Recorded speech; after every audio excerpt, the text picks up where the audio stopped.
What are you doing? Wait, did you change your clothes? Yeah. Should I change my clothes? No. I just didn't want to be in that anymore, even though I'm still wearing it. Are we supposed to look like it's a different day? No, same day. Different podcast episode. Okay, because I'm still in the same clothes. No, I change. I don't know if you know this about me. I change my clothes like 4 times a day.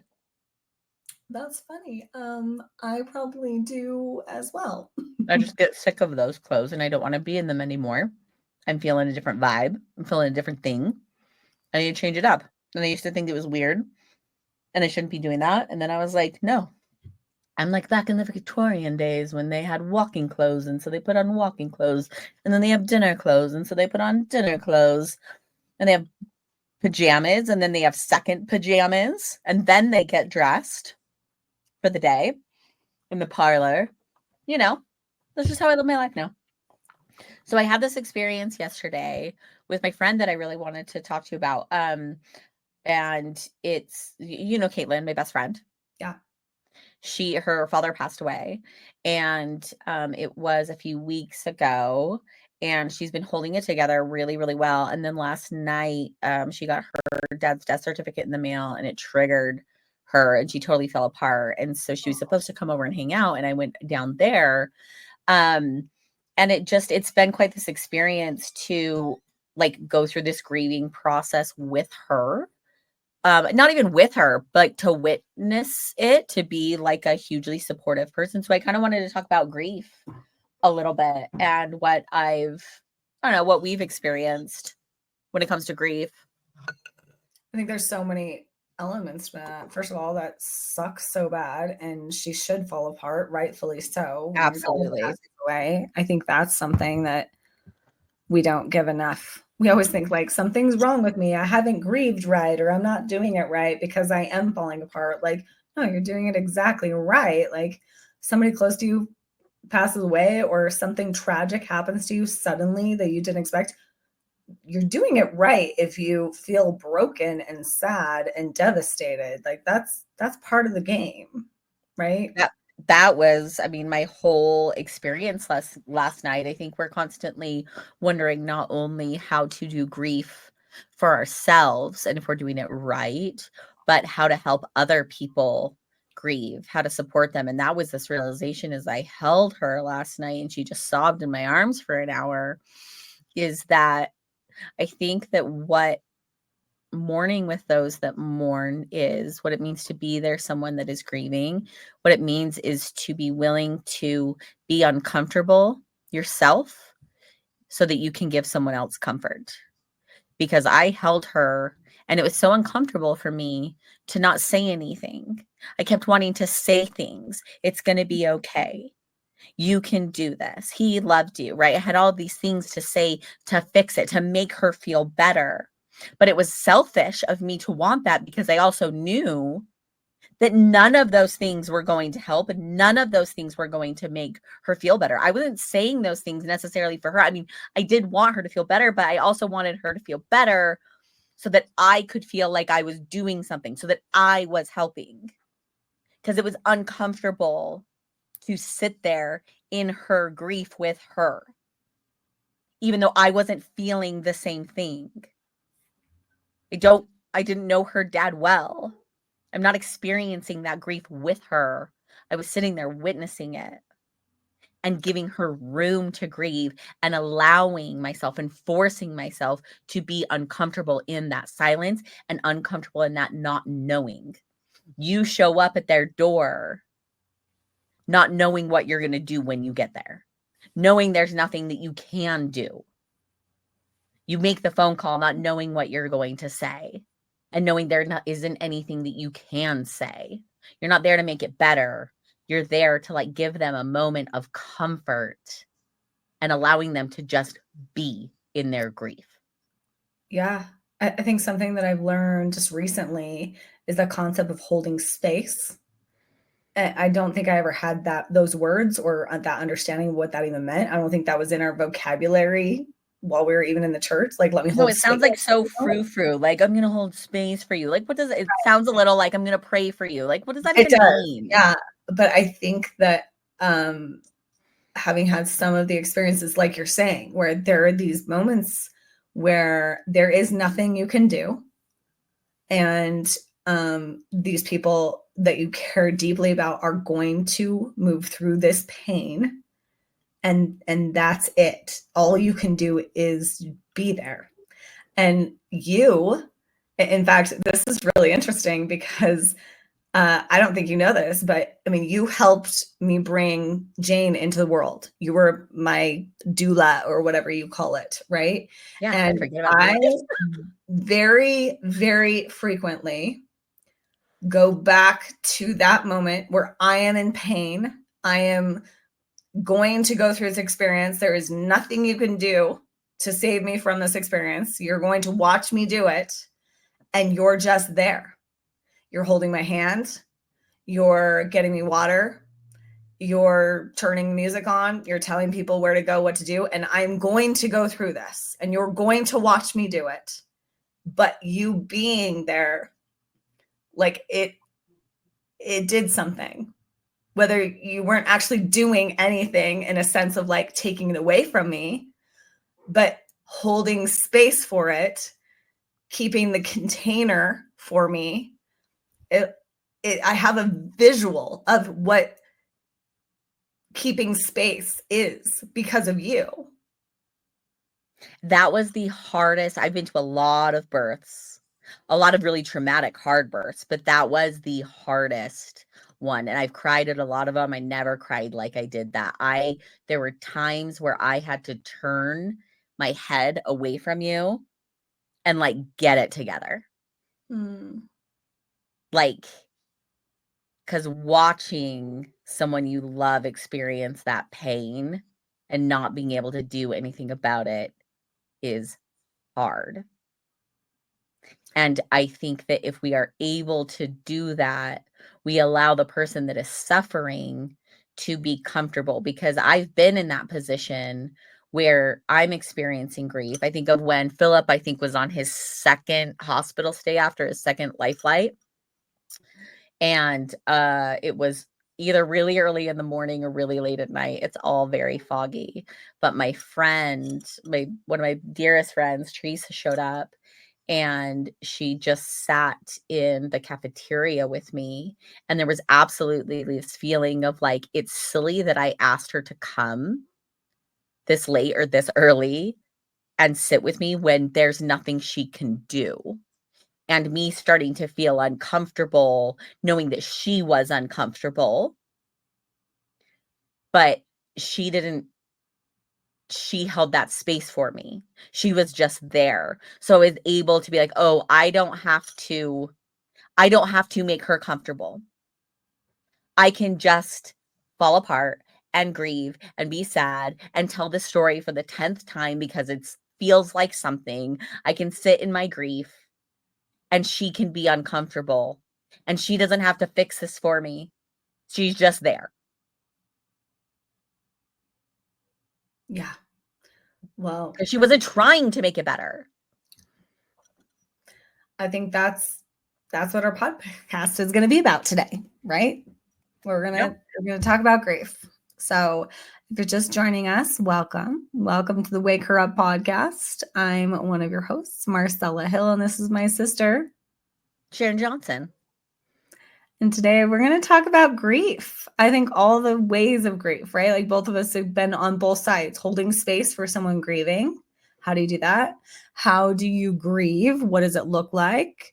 What are some of our personal experiences of going through grief ourselves? And I think how the world doesn't teach us to grieve. It doesn't allow us the time and the space and the context to grieve. And we're all just trying to like hurry us through it so we can just get our shit together and, you know, get on with things. And I think grief can be one of the most beautiful experiences that a human can go through. And I think it's sad that we are hurrying through it. The world doesn't teach us how to grieve, Mm-mm. but it also doesn't teach us how to like accept help. because there are plenty of people that I think that would show up for us, and there are people that are uncomfortable with that. And I like the idea of us talking about how people can show up for people when they're grieving. But I think that there's a huge component of how accepting help, accepting other people showing up, like that is part of the grieving process. And we need to allow that to happen. And we don't have to do it by ourselves. Absolutely. There's a lot of, I mean, because the world hasn't taught anybody to grieve, we're going to have to touch on all of the points because Well, yeah. because I think it's important. I think all these points are important. I mean, when is the first time you, like, if you're looking back, you could say like, that was maybe the first time you experienced grief, or like, what was your first experience with grief? I remember when. You want me to go first? When we were really little. What? I wonder if it's the same one. Maybe. When we were really little, our cousin passed away. Yep. It was the same one. Our little cousin got hit by a car when he was what, 2, little. And I remember my dad crying. I still get teared up because I had never experienced someone dying. And even though I think I was too little to like fully understand what was happening, watching the pain of my parents like caused me pain. Like I knew how sad it was. I mean, maybe I didn't know how sad it was, but I remember that being the first time there was a hole somewhere and something was missing and something was wrong and there was sadness that couldn't be fixed. Yeah. I think I remember that. That's probably my first experience ever witnessing that and being, I mean, I was younger than you were. But really I remember it. I was really little. Yeah. I just remember like that time, like vague memories, right, of that going on. But I think my first like big experience with it is probably 9/11. Were you at home? Did you even live at home when that happened? No, I had just gotten back from New York. I was just a few weeks home. Were you married?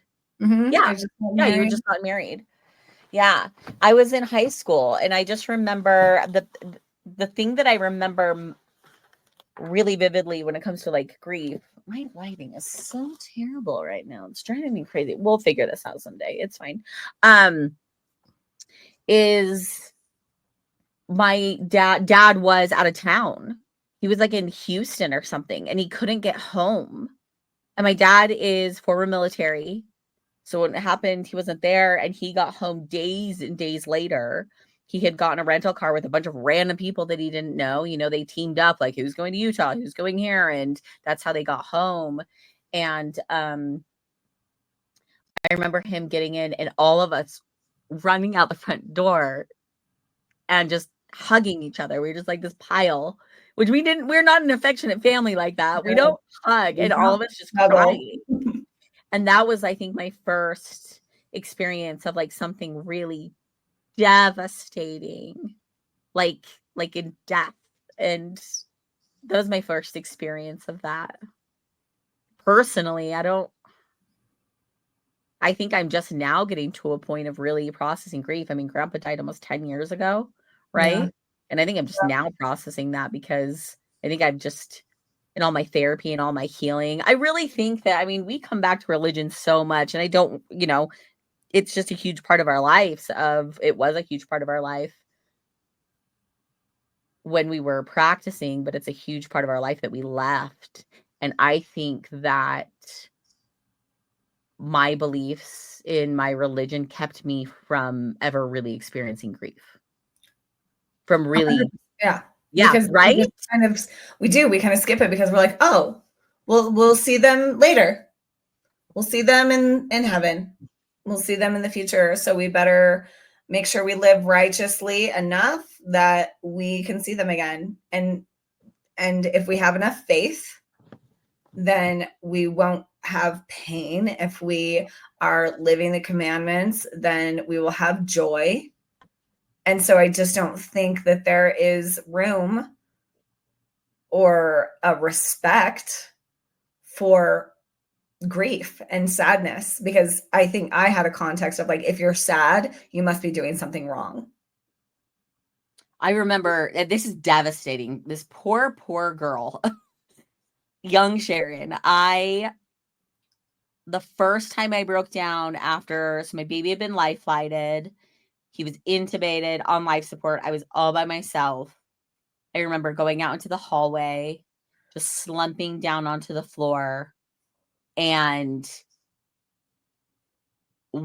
being like, praying to God, being like, you can't do this. You're not taking my baby away from me. I refuse to do this. Absolutely not. And then been instantly hit with guilt because I didn't have enough faith to be okay and know that everything was going to be okay. I didn't have enough faith in God to know that, like, I didn't have enough faith in God to be like, it's okay if you kill my baby. If you need to do that, if I need to learn something of that. I had guilt over that. And that absolutely, that idea that I'm supposed to have faith and trust. And if I don't, like, I won't feel like, if I feel this pain, that's bad. I'm not doing it right. So I wouldn't let myself feel that pain. I had this crazy, that's the thing. We don't know how to feel it. And we don't know how to feel it. So we don't let ourselves feel it because we don't know how. And then we're trying to save other people from it. Yeah. And we're not watching anybody else do it. It's kind of like the girls that just pop back in after having their baby. We just think that's what we're supposed to do. So like nobody lets themselves sit and heal because then we look lazy. We look like we're not doing it, not trying hard enough, and grief is the same. And I remember, when my divorce happened, I had been married 9 years. All of a sudden my life blew up and I didn't sit and grieve that. I just was pissed. I was traumatized. I was hurrying to keep my shit together for my kids. I had to hurry and prove myself and get my life back together so that I could not be the victim. I don't want to be the victim, And this idea, like, you don't need him anyway. Yeah, you don't need him anyway. My life's going to be so much better without him. Yeah, screw you. Like, we're moving on, like, F that. And I remember just pulling myself up and just being angry and just going forward. And it wasn't until 2 years ago. I mean, I have been remarried for 14 years. And it was during one of my mushroom journeys that I sat in pure sadness of how sad it was that my little family broke. And it was such a different experience because I realized, one, sadness. Anytime I'd ever felt sadness, I was hurrying through it. I was crying quietly. I was trying to find a corner or a bathroom where it wouldn't disturb anybody. I was trying to hurry it up so that I could get the tears out and get my shit together. And something was wrong. I felt shame over it because I needed to fix something. Sadness came with a lot of shame that something was wrong and I couldn't fix it. I had never, not ever, just been sad because something was sad. And that, I had these crazy feelings during that journey, but the pureness of sad and being able to cry as long as I needed to until I fell asleep or until my crying turned to laughing and then turned back to crying, and just there was nothing to be done. There was no regrets to be had. It just was sad that happened, period. I almost crave that level of almost like a presence that we were talking about in the last podcast, like the presence of sadness, the purity of sadness. It was so indulgent in a way that it didn't incorporate anything else except for sadness. And I have tried to practice that. Like when I feel sad, I'm like, it's just sadness. Let's like indulge in it and swim in it and marinate in it and cry in it and like just be in the sadness. Like don't pull in regret, don't pull in fixing it, don't pull in like trying to hurry it up. Let's just like marinate in the sadness. Because in that journey, I learned that I don't think I've ever actually been sad, like allowed myself to be sad. Yeah. Without judgment. Like you're Yeah. in sadness and you're judging it. Like you said, you're either judging it or fixing it or trying to figure it out and put it together instead of just feeling it. There's this great show Carrie and I have been watching called Shrinking on Apple Plus. Is that what it's called? Apple Plus, Apple TV, Sure. one of those things. And it's about grief and about these counselors, and it's about healing and grieving. And one of the recommendations that Harrison Ford plays, like the head counselor therapist, it's so fun to see him in this role. Highly recommend, called Shrinking. He does this practice of setting a timer for 15 minutes, turning on sad music, and grieving. And that's like, he tells this teenage girl who's lost his mom, like, practice allowing yourself to grieve for those 15 minutes. And I love that, of just being indulgent, that word, and being like indulging in your grief. It's so necessary. Carrie lost his job, you know this. And on one hand, I talked about last podcast, I talked about this idea of being present, and I know it's going to be okay. And I'm not stressed over it, right? Like I know it's going to be okay. But I didn't, he got laid off, and 3 days later, I think that was one of the first times I've ever let myself in the moment, not like post, right, fall apart. And I sat in my closet, I closed the door and turned off the light and just lost it for a good 10 minutes. And I've never done it like that before. And I know this because I was so scared that meant I was crashing. I thought that that meant I was going into a depressive episode. It hit the fan. I'm going to fall apart. I can't keep it together now.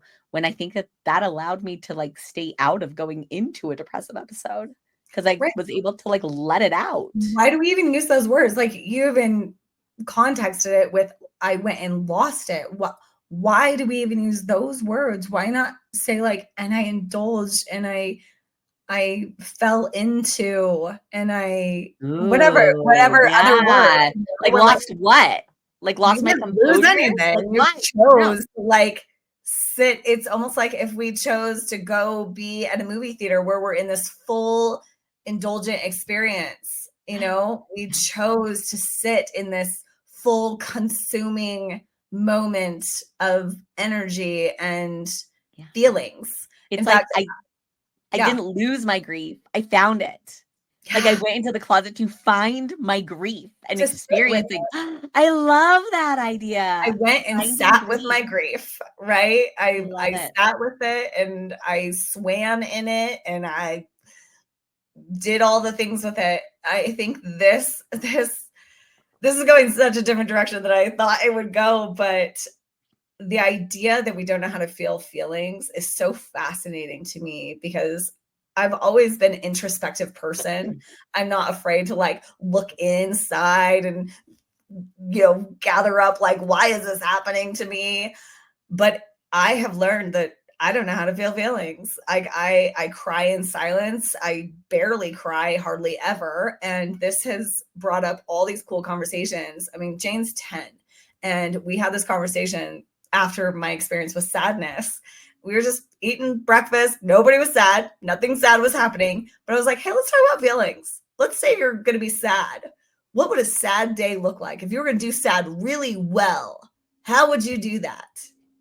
And she was like, well, I'd probably get a blankie and watch a movie, probably a sad movie. And I'd listen to sad music, and I wouldn't want to go do anything. And I'd probably eat snacks, and cry and sleep. And I was like, that sounds like a really great sad day. And she's like, and then she said something so profound. She goes, and then when I was done being sad, I'd probably just like go outside and listen to some happy music. And I was like, and not to fix the sadness.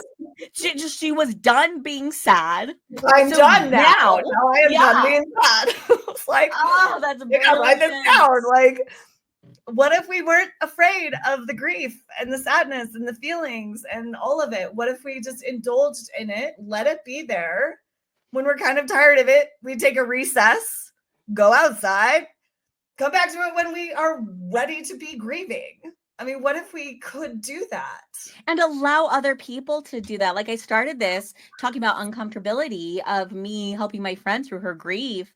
And it's uncomfortable, I'm realizing now, because you don't do that, because you don't allow space for grief in yourself and other people. We talked about me and Caitlin, we talked about how she is currently in this limbo where there is nothing to be done. There is no fixing it. She knows that she will be okay eventually, but she's not now. And there's no getting to that faster. There's no speeding it up. There's nothing she can do. What she's doing right now is grieving and being sad. And that's it. And there will be times, like you said, like she can have moments of like, oh, I'm done now. I can go, not done. It's never done. But like, I can feel this sadness now. We can allow people to feel this sadness now. And then we can also experience moments of joy and come back to that grief as needed. And I felt, do you remember the first time feeling like happiness in a really shitty situation and one that you were grieving and feeling almost guilt because you were like happy or you forgot? Like my son being in the hospital on an intubator and me having a moment of connection and joy with my husband upstairs in the Ronald McDonald house, like, and then being like, oh no, I can't feel that because like my baby is going to die. Like, no, it's all, it flows. It's here and it's there, and we can have space for all of it, and we can allow other people to have that space for it as well. Yeah. I mean, in the middle of my family falling apart and my Jerry Springer days, I would go and teach dance at the high school, and it would be the thrill of my life. Like, I always wanted to coach the drill team at high school. And in the middle of tragedy, I got to be in this like thrill. And you know, I don't think I ever felt guilty about it. I think it saved me. You know, I think it made it so that I didn't get lost in the grief. I don't want to say like, because it helped me realize I still existed, you know, and it mattered that I moved through this experience. I think that's another thing that's interesting about grief is it can completely consume you. Mm-hmm. You can get lost in the darkness. And I think that there's an importance to feel it and then take recess and feel it and take a recess, because you have to know that you still exist, even when. This is the other thing I think about grief. I think that there's a concept, and I think it's like Eckhart Tolle might say this, but there's a concept for the amount of attachment that we have to things, like, or how we think things should be, equates to the same amount of pain when they don't go our way. And I think we could probably save ourselves from a lot of pain when we stop attaching, kind of what we were talking about in the last podcast. We stop attaching our value and our worth and how we are and who we are to people and things, right? So it doesn't mean that we won't be sad when things change. But if we have attached our entire identity to, let's say, like being a skier, let's say that is you are a skier, and then all of a sudden you have a tragic accident and you can't ski anymore, but you have created your entire identity on being a skier, then you just lost yourself. Yeah. But when you just are and you ski, that's different. Now you can be sad that you don't ski anymore, but you still exist. And when women start becoming whole, like I am, and I am a mother, I am, and I am a wife, then if something happens with your children, if something happens with your husband, then you can grieve because you're a whole person and you can feel this grief, but it's not attached to your existence. Yeah. And I think sometimes it's so hard to grieve because we also have wrapped our entire being up in whatever got lost. Yeah. Yeah, it was like when I was diagnosed with fibromyalgia. We've talked about that before. This idea that like I built my motherhood on this person that hiked and adventured and did all of these things with her children. And when I couldn't do those things anymore, well, then who even was I? I was completely lost. Who am I if I am in bed all day? Who am I if I have to like sit on the couch and crochet and I can't be up, creating art and crafting and adventuring with my children and realizing like, oh, I am not my body. It allowed me to grieve what I had lost, which wasn't a part of myself. It was something that I enjoyed, right? I wasn't grieving motherhood. I wasn't grieving who I am. I grieved having to find that experience and losing that and not being able to do those things anymore. And it was sad. But it wasn't a part of me, and I was able to pick up and find other ways to mother that were just as impactful, that were just as beautiful. And if I would have ran from that grief and not acknowledged it, I think that would have made me live in it and just become resentful and angry and unable to move past it, to find another way to love my kids. It's a different level of healing, right? I had two very parallel experiences. When I got divorced. It involved one of my best friends, and I lost my best friend in this like horrible scenario. And losing my best friend during that time when I wasn't whole and I didn't know who I was, and she was part of who I was, it was a different level of healing because I had to create who I was and also grieve the loss of my Yeah. friend. Yeah. You had to redefine yourself. Yeah, And not just grieve. Right. Like it wasn't just grief, it was also the loss of me. Yeah. And just recently, this last summer, I had a friendship that like went to crap for a bit, and we had a falling out, and it was really painful. And that was different because I was whole. Like having that friendship dramatically change very suddenly didn't include who I was as a person. And I had the ability to be like, this is sad that this ended unexpectedly. And it was just sad. But it didn't include my worth and my value and my identity. Mm-hmm. And those are two different things. I think it will be so much easier for women to feel grief when it doesn't include our identity. Yeah. Absolutely. And I mean, that's kind of why I wrote Wake Her Up. It's all my stories of these awakenings to realize that I am, without the titles, without the people, without the money, without the success, without all these things. And even like way back before any of all this stuff happened, I think the purpose in writing that book was so that I could help other women kind of be hopeful and inspired that they exist, and that these moments of grief can be, I don't want to say lessened because that's not really, it can be different. It doesn't have to include your identity, Yeah. Yeah. Well, and I think that like when it comes to helping someone else in their grief, it's not that you are making it better or making it go away, it's almost like you're holding it with them. Mm.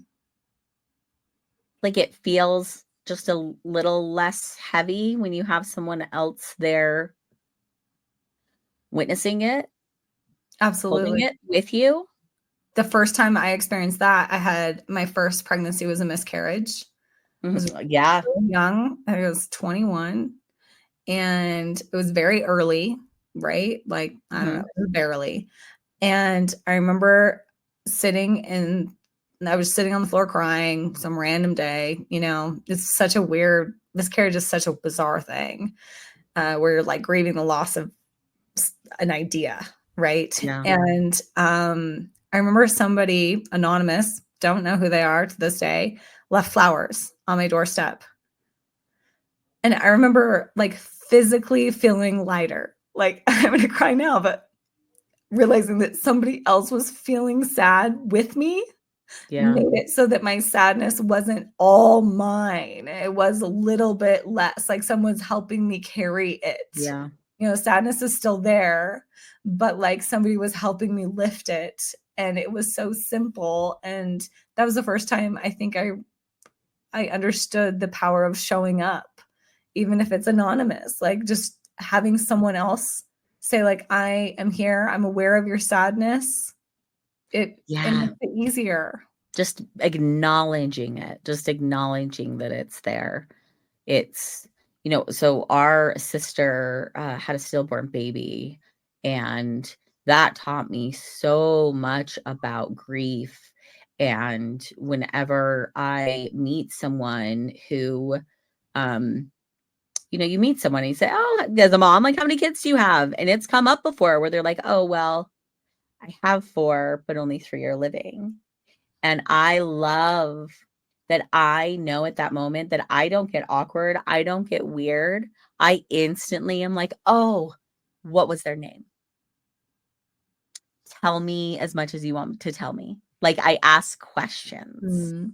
"How much time did you get with them?" Like, "What was your favorite thing about them?" And it's not weird, and it's not awkward, and it's not uncomfortable because I experienced that with my sister.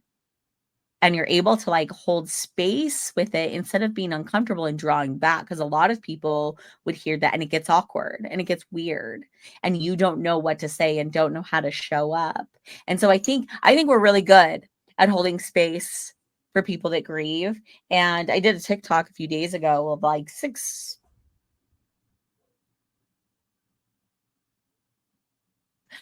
and, like, what are some suggestions that you have? Because I think there are people that Right. really want to be good. So I did a TikTok a few days ago about like 6 ways that you can help someone to mourn. And I think that there are people that they want to know how to help, and it is uncomfortable and you don't know how to do it. And what are, like, going through those experiences, or where we're good at grieving. What are some ways that, like, you would suggest people, like, can show up? Because saying just show up is different than, like, okay, but the how, what do you do? I love this because specifically with my friend Shelly who passed away Mhm. back earlier this year. So it was such an interesting experience because a lot of her friends, current friends, so I'm an old friend, not current friend. I mean, we're current friends, but like not currently hanging out, right? Yeah, yeah. But she had a whole bunch of current friends that I don't know that aren't my friends, and they're all from out of town, and they were coming into town, and I had this thought. I was like, it doesn't seem right that we would just show up to a church and do some prayers and some songs. And that's how we're saying goodbye to Shelly. That didn't seem enough for her friends and me. I was like, I can't, I got to do something else. Mhm. We need to hang out like the way she would hang out. And I texted some of her friends and we ended up meeting up at a house and we all brought her favorite foods and she loved flowers and seashells and we all brought stories and we made flower crowns and we shared pictures and videos and it was so beautiful And I think we all got to hold space for each other and Yeah. for her. And I think, you know, at first I was like, who am I? They don't know me. You know, maybe this is weird. Maybe they already have the thing that I'm like imposing on. And you know what? I dared to throw it out there and it was exactly right. Everyone needed to do it. Everyone wanted to do it. It wasn't even like my show. It just ended up being like a collective of all these women like coming together to grieve and cry and laugh and really honor our friend. And I think that I mean that's just that kind of encompasses just trust yourself, trust the idea that you pops into your head. You know, I mean, I wouldn't have said goodbye to Shelly had I not trusted myself. Just that inkling of like maybe I should go see her. You know, just that inkling of like maybe I should text her friends, that inkling of maybe I should help set up a GoFundMe. Like when you get those feelings, act on them, like put them out there. I would say 90% of the time, those work. 90% of the time, like people need you to show up. When you think you should show up, 90% of the time, they need you there. And It's funny because I asked this question with this idea of like thinking that we would talk about like you make them meals and you do these, which are all great ways to support, right? Like I've countless times have women just walked into my house and whisked my children away to their homes and cleaned or helped me in that. And that absolutely helped me in my grief. It relieved pressure. But I think so much of helping someone in their grief is we've talked about this, like allowing space for this grief. And I love that you created that space. I think a lot of times we think like, call me if you need me. Right. So Kaylin called me last night and I whisked away and I was there. And that was wonderful. But also I don't have to wait for her to create space for her to grieve. yeah. Or anyone else that can say, hey, we're going to be sad today. You're sad. I'm not going to show up to make it better or make your life easier. We're going to sit and be sad. We're going to get a gallon of ice cream and we're going to watch a stupid movie and we're just going to be in it. We're going to we're going to take a drive and turn on sad music and cry together. And you're going to talk as much as you want about whatever you want. And I will sit here and say nothing for you. Yeah. That's beautiful. I love that you did that. We have to show up. I have another story. I mean, a lot of people are aware of Kim White. Do you remember Kim White? I know that she was your friend in Farmington, famous, right? actually, at this point because she fought crazy cancer and there's like a documentary about her and everything. But Kim White was in my neighborhood and we were friends and she got diagnosed with cancer. And we weren't like really great friends. We were more like church friends, right? So on social media, she was like a big freaking deal. And it appeared like she had a whole bunch of friends and a lot of support. And I kept having that feeling like, you got to go show up. And my feeling was like, you don't need to get mixed up in the drama. You're just going for drama. You're just going to be like one of the people that like knows Kim because she's like famous. And I didn't want to be that girl. I don't want to be the girl that like inserted myself into her trauma. You know, I'm not her friend. Yeah. And I was like, we're not doing that. And it wouldn't go away. And I remember thinking like, oh my gosh, I just don't want to be that girl. And so I like made some goofy, like, I don't know, gift, like a whole bunch of scrapbooky stuff or something. And just thought, oh, I'll just take this over to her as like a gift. And I showed up and she answered the door and it was really dark. She was all alone. She like barely cracked the door open and she had been crying.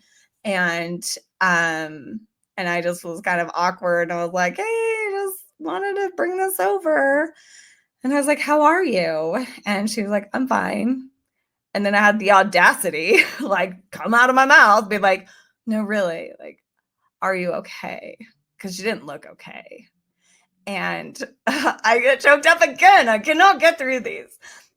And next thing I know, she had fallen into my arms and was just a pile of a person. And I'm just like barely holding her up and she's just sobbing. And she had not had anyone come check on her. Nobody was bringing her meals. No one was helping her. Her husband had been out of town for a long time and she was all alone. And I just sat with her. There was nothing I could do to fix it. I just sat with her and let her cry and scream and be mad at the world that she had this cancer and that it had killed her baby. And I was just there. Yeah, I wasn't anything special. I just was a person holding space. And it's not like we went on to be best friends or anything. But because of that, I was able to get hold of the church, and they set up meals for her and set up cleaning for her. And I think that women have this ability that we have not been taught. We do have this like internal knowing. And if we start listening to ourselves and trusting it, it will guide us to people. That's what we do. I think we're made to give love and give support and to hold space, but we just haven't been trained to trust ourselves. And we've been trained in a society that it's awkward and it's uncomfortable and it's intrusive. But in the end, like, people need people. Yeah. And when you show up, I would again say 90% of the time, it's going to work. What does working look like, though? Like that.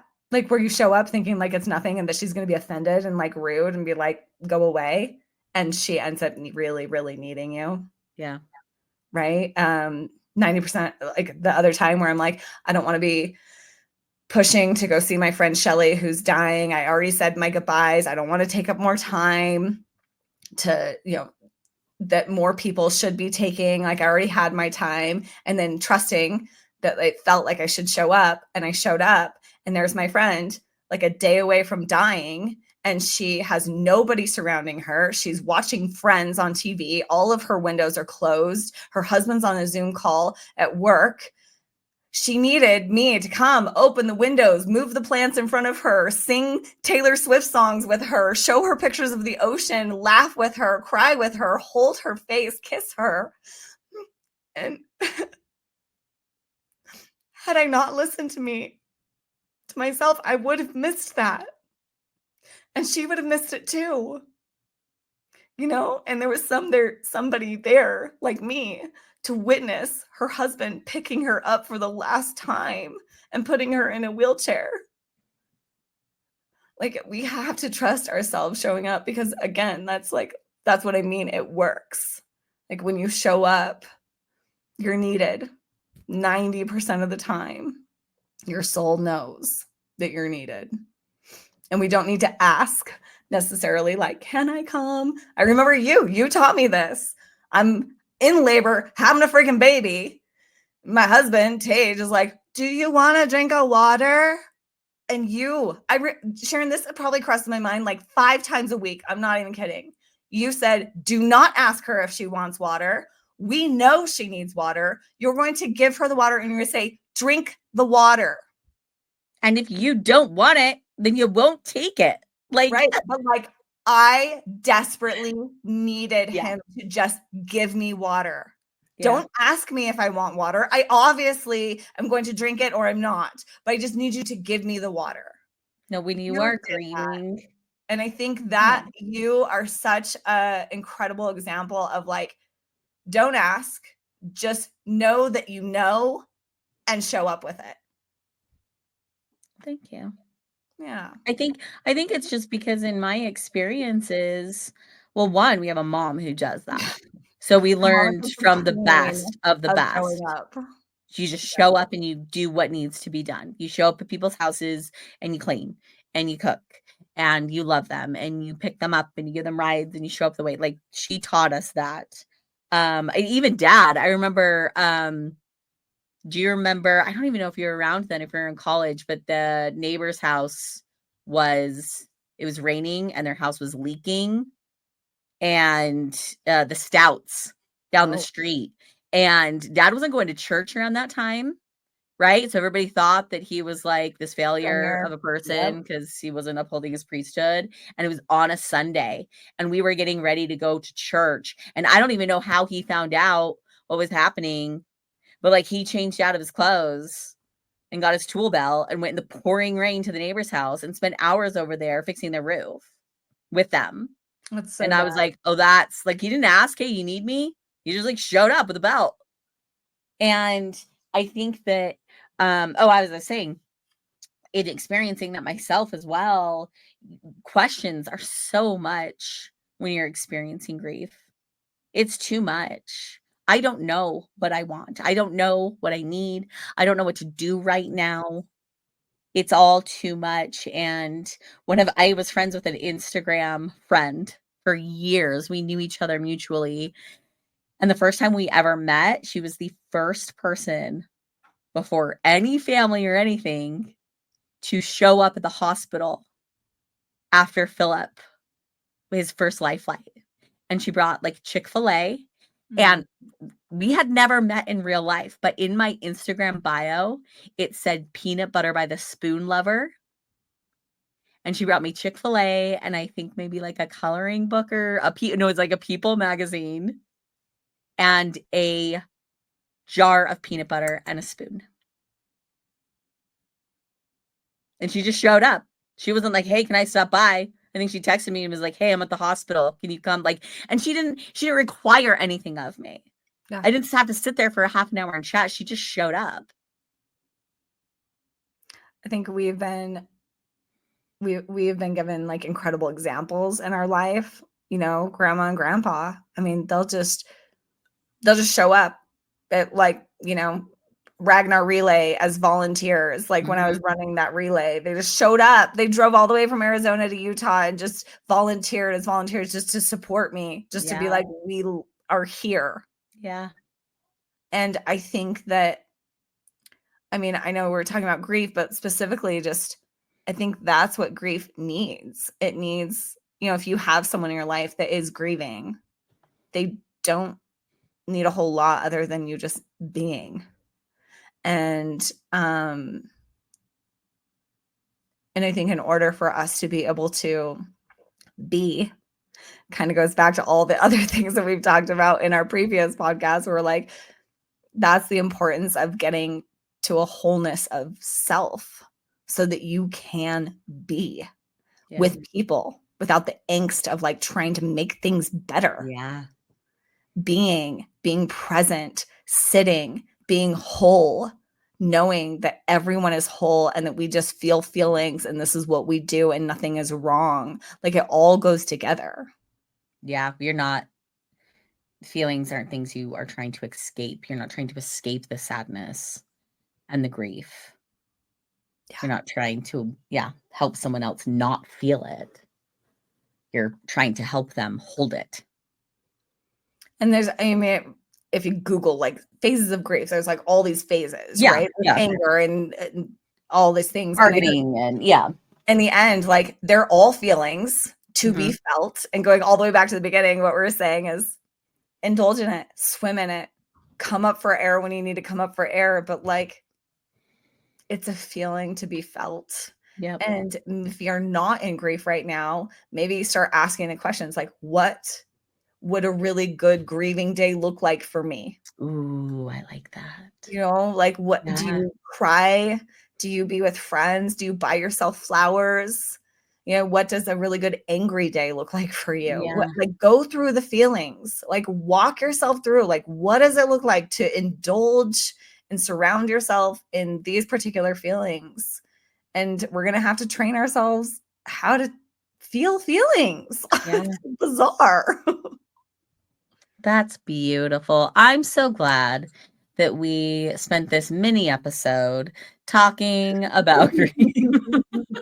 Our 1 hour mini episode. We just need to accept that we don't do mini episodes. That's never gonna happen. Unless it's something like stupid about like how to fix your hair in midlife or something like that. I don't know if that's even possible for us.